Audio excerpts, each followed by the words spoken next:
નમસ્તે વિદ્યાર્થી મિત્રો, આજે આપણે ક પ્રશ્ન 1નો ક હું કોણ છું ઓળખો અને જોડો શીખવાના છીએ. હવે આ સ્વાધ્યાય પોથીમાં તો આપણે શીખી જ ગયા છે, પણ તમે જ્યારે જવાબ લખો ત્યારે આ રીતે વચ્ચે જવાબનું જે ખાનું આપ્યું હોય તેમાં જવાબ લખવાના છે. પહેલું છે સવાલ વાંચીએ. પહેલો, મારામાં 4 ઉમેરો તો સદી પૂરી થાય. હવે સદી એટલે કેટલા રન? 100 રન, બરાબર છે. હવે કઈ સંખ્યામાં આપણે 4 ઉમેરીએ તો 100 થાય? તો 100માંથી તમે 4 ઓછા પણ કરી શકો છો. 100માંથી 4 જાય તો 96, બરાબર છે. અને 96માં તમે 4 ઉમેરો તો કેટલા થશે? 100. એટલે જવાબ આવે છે 96. તો આ કમાં છે એટલે અહીંયા આપણે 1ની સામે ક લખીશું. બીજું, હું 3 અંકની સૌથી નાની સંખ્યા છું. હવે આપણે 1થી 9 1 અંકની સંખ્યા થઈ, 10થી 99 2 અંકની સંખ્યા થઈ, અને 100થી 999 3 અંકની સંખ્યા થઈ. તો 999 મોટા હોય તો સૌથી નાની સંખ્યા કઈ કહેવાય? 100. એટલે 3 અંકની સૌથી નાની સંખ્યા છે 100. ત્રીજું, મારો એકમ અને 100નો અંક 5 છે. હવે એકમનો અંક તો આ 5 હોય તો આપણે અહીંયા લખીશું 5.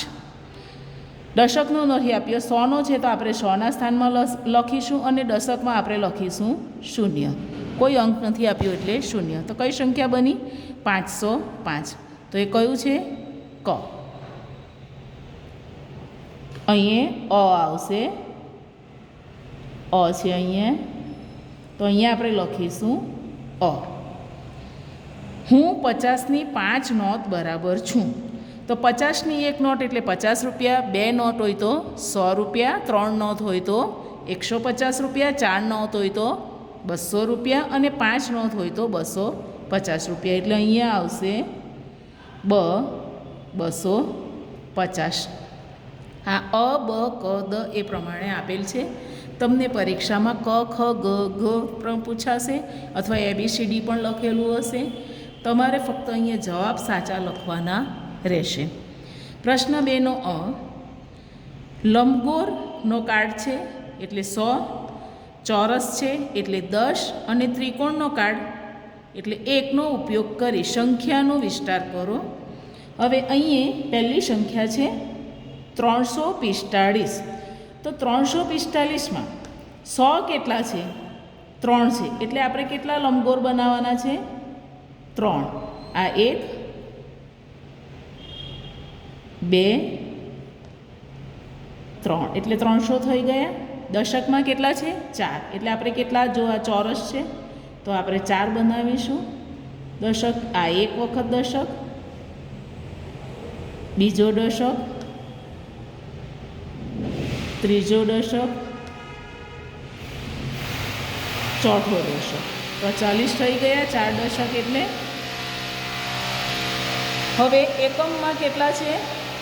5 છે. એકમમાં કેટલા છે? 5 છે. તો આપણે કેટલા ત્રિકોણ દોરીશું? 5. તો આ એક ત્રિકોણ, બીજો ત્રિકોણ, ત્રીજો ત્રિકોણનો કાર્ડ પણ આપણે કહી શકીએ, અને આ ચોથા ત્રિકોણનો કાર્ડ. બધામાં એક એક જ લખવાનો, એકમ એટલે 1. તો આ 5 ત્રિકોણના કાર્ડ થઈ ગયા, એટલે આ 5 એકમ થઈ ગયા. જુઓ, 3 એટલે 100માં આ છે તો 1 2 3 એટલે 300. દશકમાં આ 1 2 3 4 એટલે 4 દશક થયા. એકમ 1 2 3 4 ને 5 એટલે 5 એકમ થયા. હવે બીજી સંખ્યા છે 689. તો આપણે 100માં આપણે કેટલા કરીશું? 6. એટલે આ 1 2 3 4 5 અને 6. આ 600 થઈ ગયા. હવે દશકમાં કેટલા છે? 8. એટલે આપણે જે ચોરસનો કાર્ડ છે તે 8 વખત કરીશું. આ 1 દશક, બીજો દશક, ત્રીજો દશક, ચોથો દશક, પાંચમો દશક, છઠ્ઠો દશક, સાતમો દશક, આઠમો દશક. એટલે 80 થઈ ગયા. ફરીથી ગણી લઈએ. 1 2 3 4 5 6 7 અને 8. 8 દશક એટલે 80. એકમમાં કેટલા છે? 9. એટલે આપણે ત્રિકોણનો કાર્ડ કેટલી વખત દોરીશું? 9 વખત. એક વખત, બીજી વખત, અહીંયા થોડું દોરીશું, આ ત્રીજી વખત, ચોથી વખત,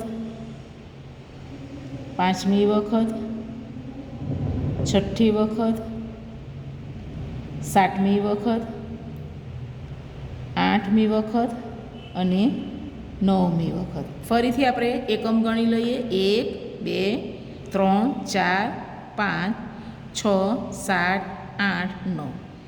એટલે 9 એકમ આવી ગયા. તો આપણો આ સંખ્યાનો વિસ્તારનો પ્રશ્ન પૂરો થયો. હવે ખુટ્ટા ચોરસ પૂર્ણ કરો. ગમે તે બે. આપણે અત્યારે 3 દાખલા કરીશું. બરાબર છે. હવે પહેલું છે, ઉપરની સંખ્યા નથી આપી, ત્યારબાદ નીચેની સરવાળો કરીને નીચેની સંખ્યા આપી છે 46. જવાબ પણ આપી દીધો છે 87. તો જ્યારે જવાબ અને સંખ્યા આપી હોય ત્યારે આપણે શું કરવું પડે? સંખ્યાની બાદબાકી કરવી પડે. એટલે અહીંયા હું તમને બતાવું. જુઓ, 87 ઓછા 46. 7માંથી 6 જાય તો કેટલા રહેશે? 1. 8માંથી 4 જાય તો 4.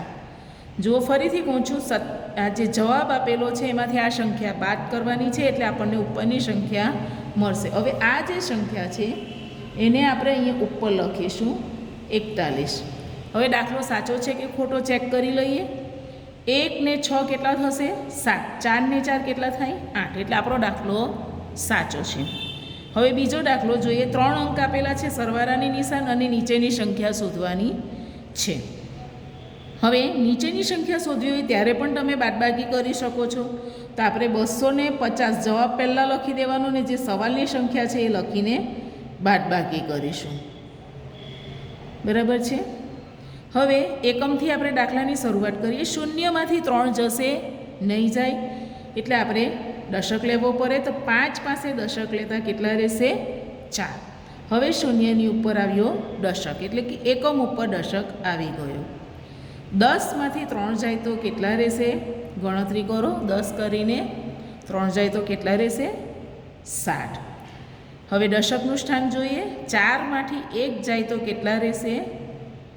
3. 2માંથી 2 જાય તો કેટલા રહેશે? 0. વિદ્યાર્થી મિત્રો, જ્યારે ગણતરી કરો ત્યારે કાપા ગણતરી બરાબર યાદ રાખવાની. એકમથી જ દાખલાની શરૂઆત કરવાની. સરવાળો હોય ત્યારે જવાબમાંથી સવાલની સંખ્યા બાદ કરવાની. આ વસ્તુનું ખાસ ધ્યાન રાખવાનું. હવે આપણે અહીંયા આ સંખ્યા લખી દઈએ. જુઓ, આ 37 0 37. હવે આપણે દાખલો ગણી જોઈએ. 3માં 7 ઉમેરો કેટલા થશે? 10. 10નું 0 વધી 1. 1 ને 1 2. 2માં 3 ઉમેરો 5. 2માં 0 ઉમેરતા 2. એટલે કે આપણો આ જવાબ સાચો છે. ફક્ત બાદબાકીમાં એટલું યાદ રાખવાનું કે જે સંખ્યા પાસે દશક લઈએ એ સંખ્યાની ઉપરથી તરત જ 1 ઓછો કરીને ઉપર એ સંખ્યા લખી લેવાની. બરાબર છે. ત્રીજું, અહીંયા ઉપરની સંખ્યામાં એક સંખ્યા શોધવાની છે, ત્યારબાદ બીજી સંખ્યામાં પણ એક અને જવાબમાં પણ સંખ્યા શોધવાની છે. હવે અહીંયા જોશો તમે, આપણે દાખલાની શરૂઆત કરીશું એકમથી. એકમથી આપણે બાદબાકી જ કરવાની છે. તો ઉપર 4 છે, નીચે 2 છે. તો ઉપરની સંખ્યા મોટી છે જ્યારે નીચેની સંખ્યા નાની છે. એટલે કે મોટી સંખ્યામાંથી નાની સંખ્યાની બાદબાકી થશે. તો 4માંથી 2 જાય તો કેટલા રહેશે? 2. બરાબર છે. તો આ એકમનું પૂરું થયું. હવે આપણે દશક જોઈએ. દશકમાં ઉપરનો સવાલ શોધવાનો છે. ઉપરનો સવાલ શોધવાનો હોય ત્યારે નીચેની સંખ્યા અને જવાબનો સરવાળો કરવાનો. 3 ને 3 કેટલા થશે? 6. તો એ આપણે અહીંયા લખીશું 6. હવે 6માંથી 3 ઓછા કરો કેટલા રહેશે? 3. એટલે આ જવાબ આપણો સાચો છે. બરાબર છે. હવે સાતમાંથી કેટલા ઓછા કરીએ તો 6 આવે? તો સાતમાંથી આપણે 1 ઓછો કરીએ એટલે 6 જવાબ આવે. તો આ સાથે આપણું આજનું આ પુનરાવર્તન શૈક્ષણિક કાર્ય પૂર્ણ થયું. અસ્તુ.